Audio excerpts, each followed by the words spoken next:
Вице-премьер-министр Жеңіс Жазақовтың кайын атасы 70 жашында каза болду. Бул тууралуу жергиликтүү тургундар аймактык кабарчыга билдиришти. Маалыматка караганда Жеңіс Жазақовтың кайын атасы Абдамитали Мадумаров 1 ноябрь күнү дүйнө салып, ошол эле күнү жерге берилген. Бүгүн 5 ноябрда Кызыл Кыя шаарында маркумга Куран окутулууда. Жеңіс Жазақов 1967 жылы Кызыл Кыя шаарында туулган. 2018 жылдын 20 апрелинде вице-премьер-министр болуп дайындалган. Жогорку кеңештин депутаты Рыскелди Момбеков жакында абактан чыккан саясатчы Өмүрбек Текебаевди, мурдагы элчи Дүйшөнкул Чотоновду, кесиптеши Алмамбет Шыкмаматовду жана ырчы Айбек Карымовду үйүнө конокко чакырды. Дасторкон үстүндө түшкөн сүрөттөрүн ал Инстаграм баракчасына жүктөгөн. Өмүрбек Чиркешевичти, Дүйшөнкул Чотоновду жана Алмамбет досумду чакырып чай бердим. Эки достору менен эзилишип сыр чечиштик. Мокумубуз канбай калгандыктан кайра жолукмай болдук, деп жазган Момбеков. Түркиянын аскер кызматкерлери тарабынан Ислам мамлекети террордук уюмунун мурунку лидери Абу Бакр аль-Багдадинин эжеси кармалды. Бул тууралуу чет элдик маалымат агенттиктери түрк чиновнигине шилтеме берүү менен билдиришти.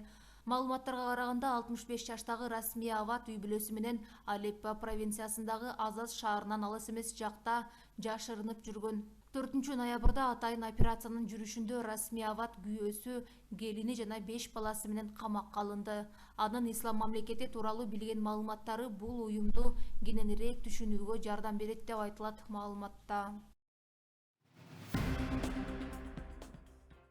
Кыргызстанда 2019-2020 жылдагы күзгү-кышкы жылытуу сезонунда электр кубатын пайдаланууга чектөө коюлат. Өкмөттүн облусундагы өкүлчүлүктөрүнө, Бишкек жана Ош шаарларынын башчыларына электр кубатын пайдаланууга коюлган лимиттин сакталышын көзөмөлгө алууга тапшырма берилет. Ал эми Улуттук энергетикалык холдинг аксынан билдиргендей, чектөөлөр өткөн жылдын керектөөлөрүнө эсепке алуу менен көбүрөөк көрсөтүлгөн. Бул маалымат көбүн эсе аталган убакытка электр энергиясын керектөө көлөмү боюнча билдирүү калтырган мекемелерге тиешелүү. Ал эми 2019-2020 жылдын күз-кыш мезгилинде электр энергиясына чектөө болбойт деп ишендирди. Жалал Абад облусунун 24 жаштагы тургуну терроризмге шектелип кармалды. Бул тууралуу улуттук коопсуздук боюнча мамлекеттик комитетинен маалымдашты. Ал жаран буга чейин жалданмачылык беренеси боюнча издөөдө жүргөн. Маалыматка ылайык, шектүү 2015 жылы Сирияга кетип, ал жактан атайын даярдыктан өтүп, террористтик уюмдарга мүчө болуп, Сирия өкмөтүнө каршы согушка катышкан. Атайын кызмат ал КМШ мамлекеттеринин биринде эмгек мигранты катары жашырынып жүргөн деп маалымдайт. Учурда кармалган жаран Жалал Абад шаардык ички иштер бөлүмүнүн убактылуу кармоочу жайына киргизилди. Тергөө жүрүп жатат. Эмне Куран билбейсиң деп өз уулун айнек идиш менен башка чапкан. Ата бала жарашкан соң соттук иш кыскарды. Ата баланын чыры 2019 жылдын 10 августунда болгон. Балыкчы шаарынын тургуну өз үйүндө 2009 жылы туулган өспүрүм уулун Куран окуусун суранат. Буга уулу Куран билбейм деп жооп берет. Мына ушул маалда Балыкчы шаарынын тургуну жини келип, мен сени медресеге акча төлөп окутканмын, эмнеге билбейсиң деп тилдейт. Көп өтпөй атасы жинденгенин кармай албай дасторкондо турган варенье салынган айнек идиш менен башка чаап жиберет. Айнек идиш өспүрүмдүн башына тийип, сынып, айнектен сыныгы баланын колун тилип кеткен.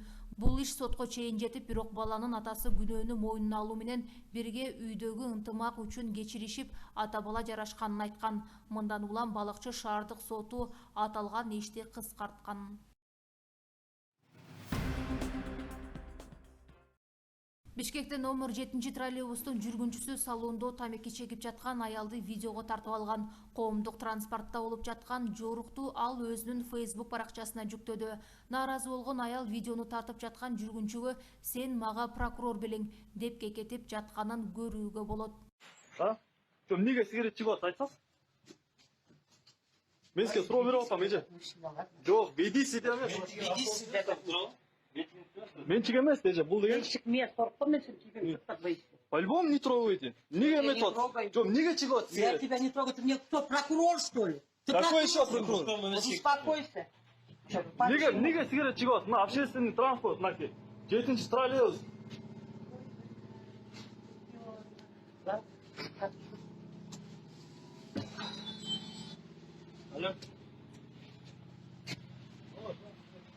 Мынакей 7-ші троллейбустун ичинен мынакей сигарет чегип атат. Мына көрүп алды. Бер болсо ак өргө ашарай көчөсү.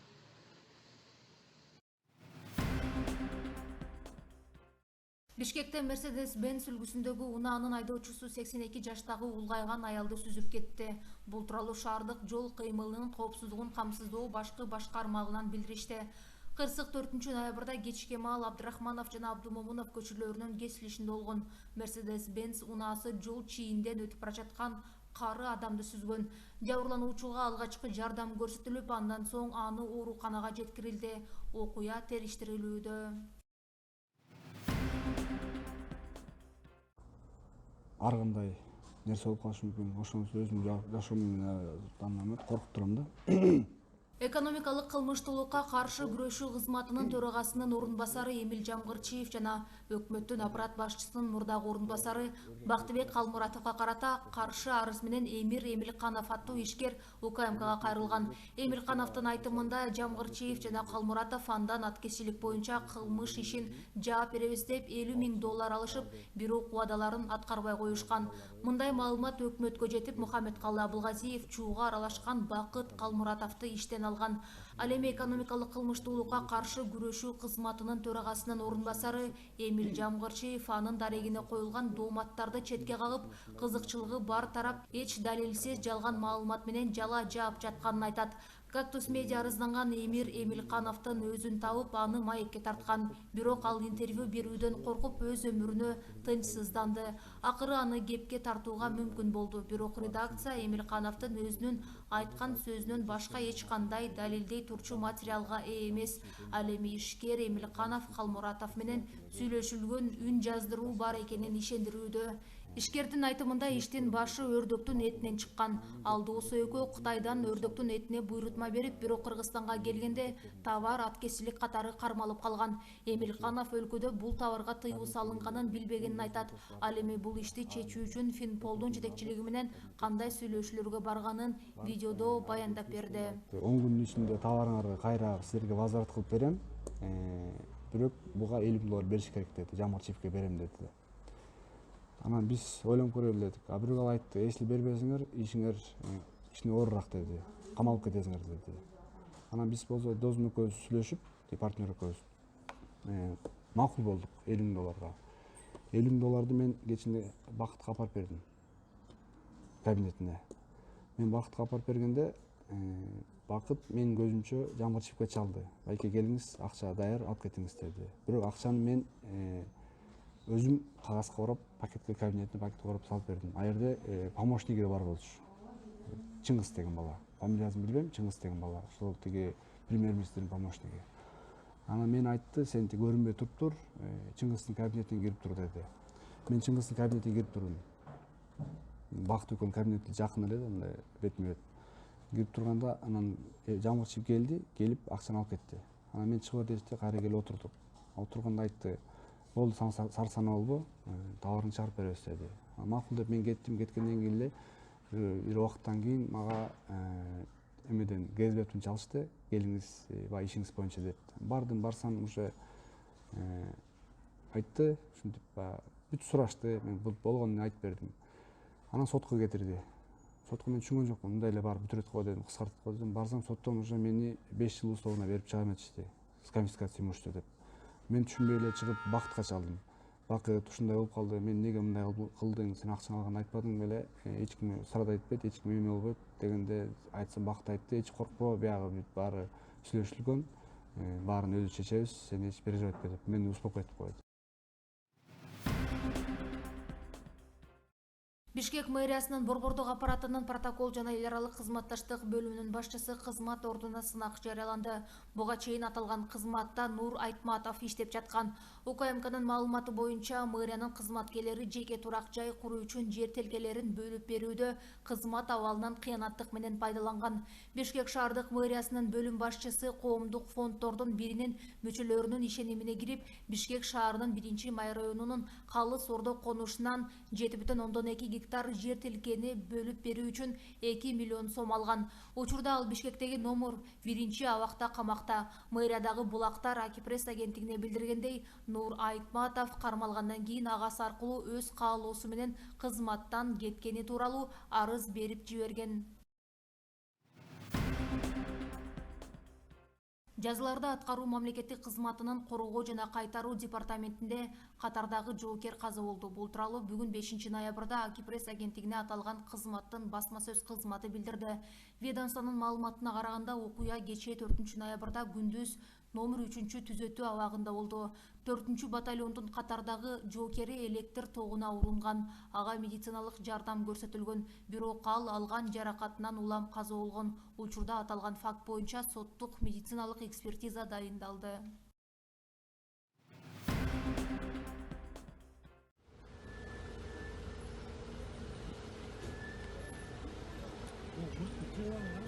Бишкекте тез жардамдын унаасы катышкан жол кырсыкта адамдар жабыркады. 4 ноябрда Москва менен Турузбеков көчөлөрүнүн кесилишинде тез жардам автоунаасы менен Сузуки үлгүсүндөгү жеңил машина кагышкан.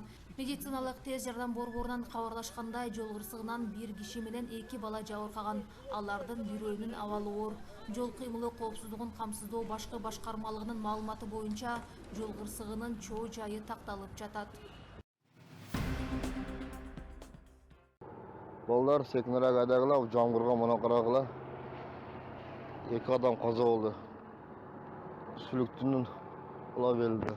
Баткен облусунун Сүлүктү шаарындагы жол кырсыктан 2 адам каза болду. Бул тууралуу бүгүн 5 ноябрда күбө репортерго билдирген. Анын айтымында дагы 4 адам жабыркап, аларды ооруканага алып кетти. Учурда кырсыктын чоо жайы такталып жатат. 2 адам каза болду. 4-өн алып кетти.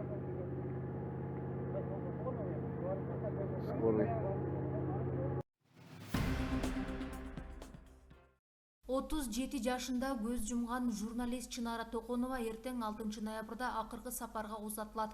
Кесиптештеринин маалыматы боюнча, акыркы сапарга узатуу иш-чарасы өзү жайгашкан үйдөн Новопавловка айылынын Алтын Ордо жаңы конушундагы Ак Шоола көчөсүнүн номер 1 дарегинде өтөт. Чынара Токонова 4 ноябрда Бишкектеги ооруканада көз жумган. Ал 3 ноябрда инсульт дарты менен 2 жолу ооруканага жеткирилген болчу. Маркум бир катар телеканал жана радиолордо эмгектенген. Индиянын жашоочусу Субхаш Ядав көп өлчөмдө жумуртка жейм деп каза тапты. Ал 42 жумуртканы оозуна салганда көз жумган. Бул тууралуу 4 ноябрь күнү жергиликтүү Daily Mail басылмасы жазып чыкты.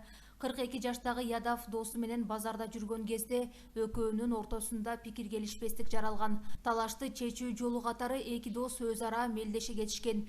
Ким 50 даана жумуртканы жеп түгөтө турган болсо 2000 рупий, биздин акча менен 1800 сомдон жогору байге утуп алмакчы болот. Ядав 41 тооктун жумурткасын жеп жаткан кезде эс учунан танып калган.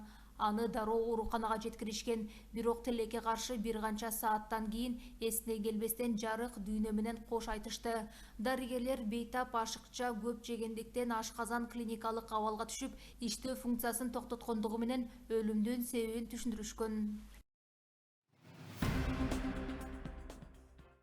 Бишкек шаарындагы окутуу орус тилинде жүргүзүлгөн жалпы билим берүү уюмдарында кыргыз класстарды ачуу жөнүндө билим берүү башкармалыгынын буйругу чыкты. Бул тууралуу мамлекеттик тил боюнча улуттук комиссиянын басма сөз кызматы маалымдады. Буйрукка ылайык мектептер менен бала бакчаларда жыл сайын кыргыз класстарды ачуу 2020-2021 жаңы окуу жылына карата Бишкектеги окутуу орус тилинде жүргүзүлгөн жалпы билим берүү уюмдарындагы кыргыз класстарына электрондук каттоо аркылуу кабыл алуу, ал эми мектепке чейинки билим берүү уюмдарында электрондук кезек аркылуу кыргыз тилдүү тайпага кабыл алуу жана наристе программасы боюнча 480 сааттык кыргыз тилинде даярдоо топторун ачуу жана башка талаптар коюлган.